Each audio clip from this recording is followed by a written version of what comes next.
The galaxy tuned in because the Empire demanded it. Across 1,000 worlds, every display screen, every plaza holla, every orbiting relay carried the same transmission. The High Regent himself stood before a colossal arena carved into the crust of a moon, and in that arena were rows upon rows of human prisoners, soldiers, civilians, even children chained and starved.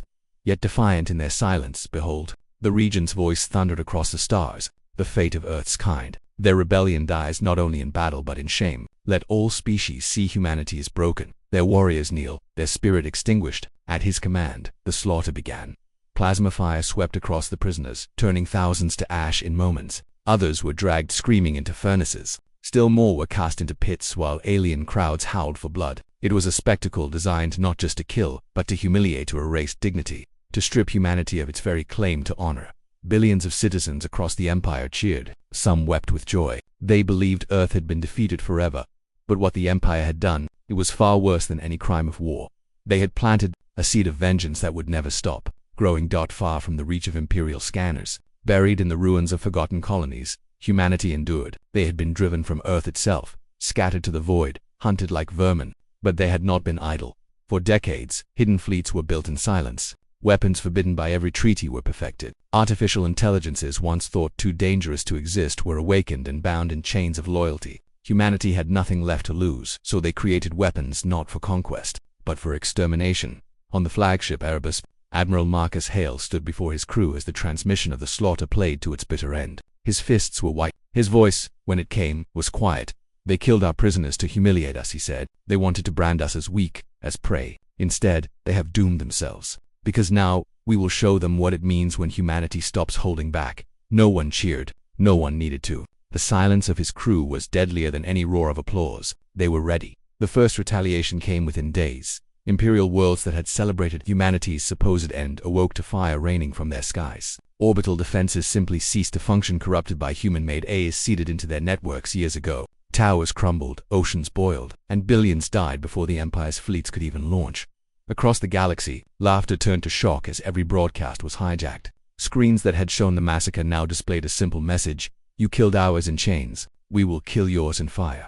The Terran fleet emerged from the void, ships painted in obsidian black, bristling with weapons that defied comprehension. They did not fight for territory. They did not issue demands. They hunted the Empire's fleets like wolves tearing apart prey. And everywhere they struck, they repeated the same vow: "This is justice." At first, the Empire dismissed it as terrorism, a desperate lash from a dying species. But battle after battle proved otherwise. Human warships slipped through blockades, appearing where defenses were weakest. Imperial dreadnoughts collapsed into singularities, victims of weapons that tore apart spacetime itself. On slave worlds, humanity's soldiers descended from orbit, breaking chains and arming the oppressed. Whole populations rose in rebellion, chanting Earth's name as banners of fire blazed in their skies. The humiliation the Empire had intended for humanity now turned upon itself. The broadcast of the slaughter had not broken Earth, it had united it, and it had shown every enslaved species that the Empire could bleed. Desperation grew. The High Regent ordered entire systems burned just to deny resources to the humans. But humanity was not conquering. Humanity was cleansing. Every world the Empire tried to scorch, the Terran Armada answered tenfold, wiping Imperial fleets from the stars.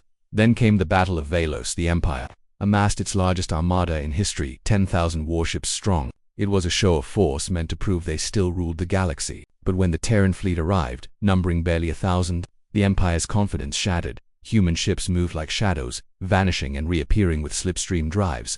Their weapons punched through shields as though they were air. Dreadnoughts exploded one after another, until the void was littered with burning hulks. 10,000 ships entered the battle. Less than 100 limped away. And across the galaxy, one truth spread like wildfire: the Empire was dying. On the ruins of Velos, Admiral Hale's voice was broadcast to every world that had once seen the massacre. "You slaughtered our people to shame us. You thought chains and fire would break us. But humanity does not break. Humanity does not forgive. And humanity does not forget. You showed the galaxy your cruelty. Now we will show them our justice. This is the price of your arrogance: extinction." The campaign became unstoppable. Planet by planet, the Empire crumbled. Slave species rose in rebellion, using human weapons to cut down their overseers. Worlds that had once cheered humanity's humiliation now trembled, praying for mercy that never came. Because this was not war anymore. It was vengeance, and vengeance has no mercy. When at last the Imperial throne world fell, its palaces turned to ash and its rulers burned upon their own monuments, the galaxy understood the full weight of what had begun. The Empire had killed human soldiers to humiliate a defeated enemy. Instead, they had unleashed a force that could not be stopped, a force that would never again kneel. And from that day forward, across every star and every world, the galaxy whispered a single truth with fear in their voices: do not provoke Earth, for when humanity is wronged, it will burn the stars to answer.